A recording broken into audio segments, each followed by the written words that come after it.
Bon, d'abord, ça a été une surprise pour moi aussi, parce que vous avez raison de dire que c'est pas du tout l'idée traditionnelle qu'on se fait de la Troisième République. Parce que beaucoup de gens, et je me rends compte là maintenant quand je fais des entretiens, ils disent mais alors vous voulez inventer une nouvelle religion. Ils pensent que je suis un faiseur de religion. Donc c'est quand même compliqué. Hein. Non, c'est un travail d'historien des idées qui dit voilà, il y a la République française, il y a notre histoire de France, et il y a un aspect de cette histoire qu'on avait un peu occulté, qui nous amène sans doute aujourd'hui à poser des questions différemment. En fait, il y a une tradition à la fois politique et philosophique, peut-être religieuse, qui est la suivante. C'est très simple. La Révolution française a échoué. Elle a échoué d'abord en 93, 95, donc on a le retour, l'Empire, la contre-révolution, bon. Et puis une deuxième République, 1848. Celle-ci va échouer aussi terriblement dans les journées de juin, et retour de l'Empire, etc. Les républicains exilés s'interrogent pourquoi on n'y arrive pas en France. Pourquoi le modèle démocratique républicain qui est le nôtre échoue.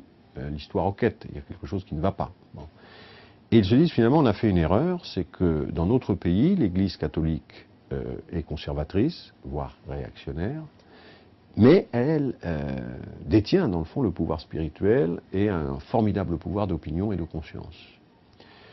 Et nous avons échoué, nous avons fait des révolutions, mais des révolutions matérielles, des révolutions dans les intérêts, et nous avons laissé les esprits, mais aussi tout ce qui est de l'ordre charnel dans l'existence, de ritualisation, le baptême, l'enterrement, etc., être gérés par l'Église catholique.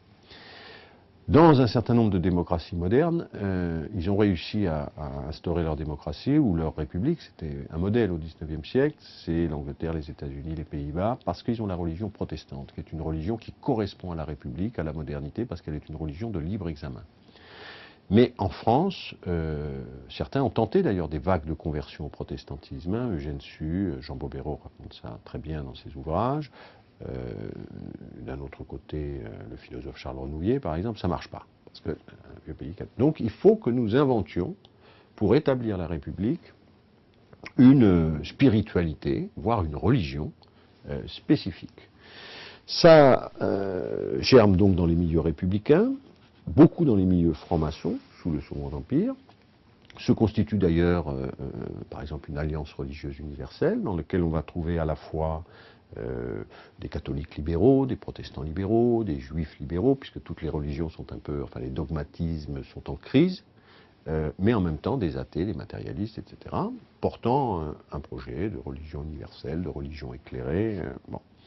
Et donc en fait, ceux qui vont construire en grande partie, en tout cas l'école de la République, mais jouer un rôle déterminant dans la République, c'est le cas de Ferdinand Buisson, sont des gens qui sont venus à la République d'abord en étant des croyants, mais deuxièmement avec un projet spirituel, c'est-à-dire que la République, pour s'établir, a besoin de former sa propre religion, qu'ils vont appeler d'ailleurs, ça c'est un paradoxe incroyable, en tout cas une surprise, c'est un étonnement pour moi, jeune chercheur, la laïcité.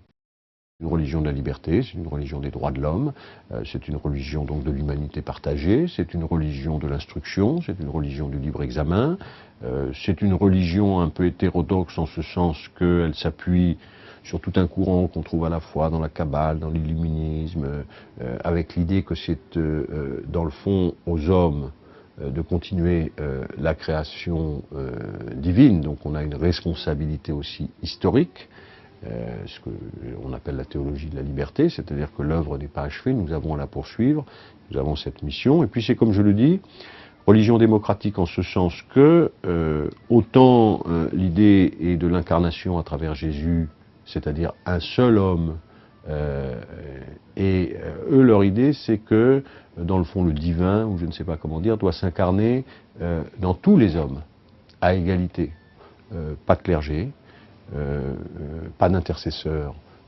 entre Dieu et la conscience, pas de peuple élu non plus, les attaques très violentes de Buisson contre cette idée, pas non plus, si vous voulez, de théorie de la grâce, de l'élection, refus du péché originel aussi, donc c'est quand même assez particulier, mais ça reprend beaucoup quand même des religions de l'humanité, si vous voulez, qui se sont développées disons dans le milieu républicain et socialiste.